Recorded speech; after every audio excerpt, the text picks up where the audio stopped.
When Tony Fernandez died in 2020, the tragic truth behind his passing revealed a story far different from what the public believed about this baseball legend. Most fans remembered him for one devastating error in Game 7 of the 1997 World Series. But the real tragedy was the quiet battle he fought for years that nobody knew about. Tony Fernandez was one of baseball's most graceful shortstops, a five-time All-Star who earned 4 straight Gold Glove awards from 1986 to 1989. Born in San Pedro de Macorís in the Dominican Republic, he was signed by the Toronto Blue Jays at just 17 years old in 1979. When he made his debut in 1983, nobody could have predicted the incredible career that would follow. His defensive skills were legendary. Fernandez had a signature move where he would make an underhanded throw to first base on balls hit far to his right. Fans loved watching him play because he made the hardest plays look effortless. His range was so impressive that people said he had the range of a Texas cattleman. But Tony wasn't just about defense. He could hit too, batting over 300 4 times in his career and setting a major league record for shortstops with 213 hits in 1986. The Blue Jays became Tony's home, and he became theirs. By 1985, he was their full-time shortstop and helped them win their first division title. For years, he was the heart of that Toronto infield, beloved by fans who appreciated his quiet professionalism and incredible skill. His career statistics tell the story of consistency and excellence. A .288 batting average, 2,076 hits, 94 home runs, and 844 RBIs over 2,158 games. What made Tony special wasn't just his numbers, though.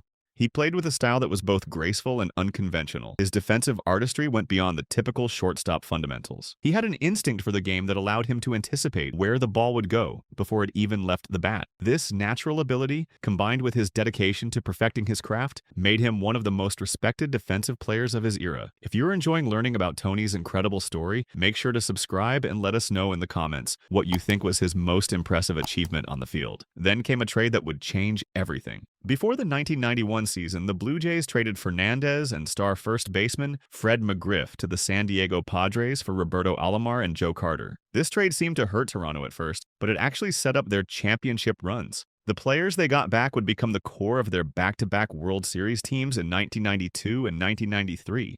Tony continued to excel with the Padres, earning an All-Star selection in 1992. But baseball had more surprises in store. In the middle of the 1993 season, after a disappointing start with the New York Mets, Tony found himself traded back to Toronto. This return would create one of baseball's most beautiful comeback stories.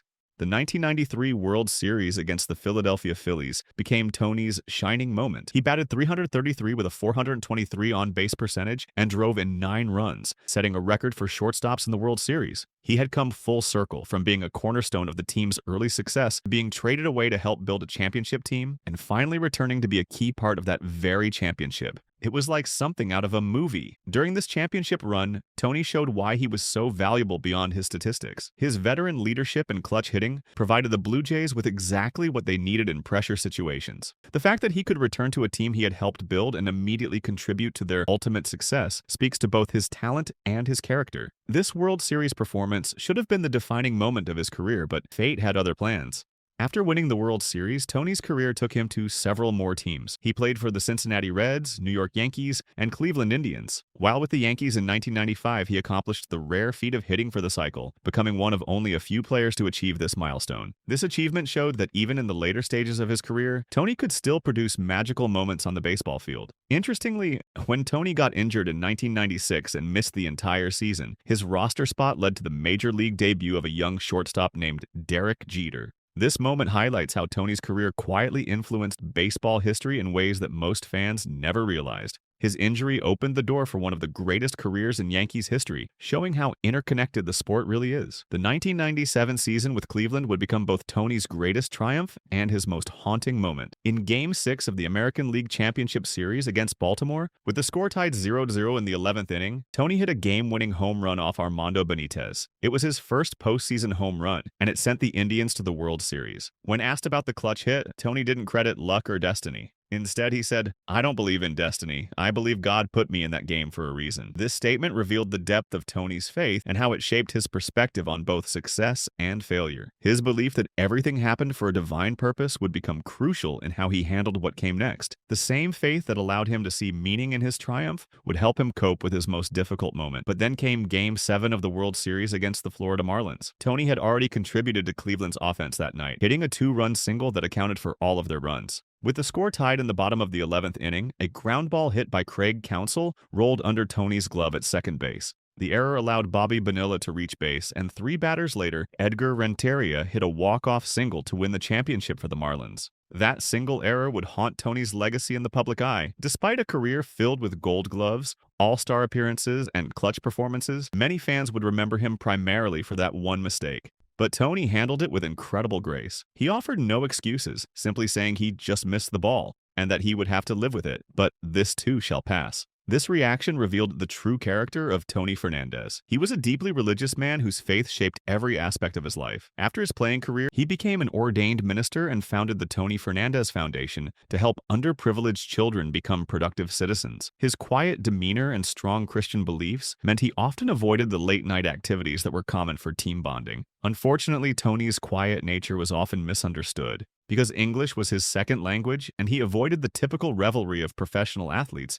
some reporters saw him as sullen and diffident. This was a cultural and linguistic misunderstanding that Tony addressed directly, explaining that Latin players were often misunderstood and that the difficulties of changing cultures hadn't been fully appreciated. The truth about Tony's character came from those who knew him best. His teammates and coaches consistently described him as one of the finest people they ever met. Blue Jays manager Buck Martinez called him one of the finest people I ever met in baseball, and noted the joy he had when he played the game. After Tony's death, tributes poured in from former teammates. David Wells called him a great teammate and friend, while Todd Stottlemyre said he influenced my life in a positive way and made everyone around him better. Dan Plesac referred to him as a kind, gentle giant of a man. But here's where the real tragic truth begins to emerge. In 2017, Tony revealed something he had kept private for years. He had been diagnosed with polycystic kidney disease, an inherited disorder where fluid-filled cysts form in the kidneys, causing them to enlarge and lose function over time. This wasn't just a recent diagnosis. Tony had been quietly battling this disease while dealing with public criticism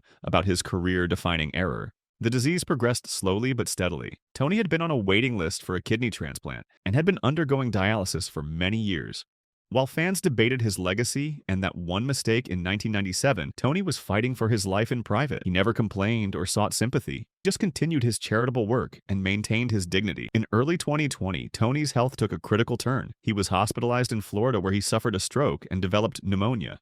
The complications were severe enough that he had to be placed in a medically induced coma. On February 16, 2020, Tony Fernandez passed away at age 57 from complications related to his kidney disease and the stroke. The outpouring of grief from the baseball community was immediate and heartfelt. Players, coaches, and fans who had focused on his World Series era suddenly realized they had lost a truly special person. The Blue Jays honored his memory in the most meaningful way possible, wearing a special commemorative uniform patch with the number 1, the same number he wore as a rookie. Tony remains the Blue Jays' all-time leader in hits with 1,883, games played with 1,450, and triples with 72. He was inducted into the Canadian Baseball Hall of Fame in 2008, and his name was elevated to the Blue Jays' level of excellence. These honors show that his legacy was never really about that one error in 1997. The tragic truth about Tony Fernandez's death wasn't just that he died too young from kidney disease. The real tragedy was that while the public focused on one moment of failure, he was quietly battling a terminal illness with the same grace and dignity he showed throughout his career.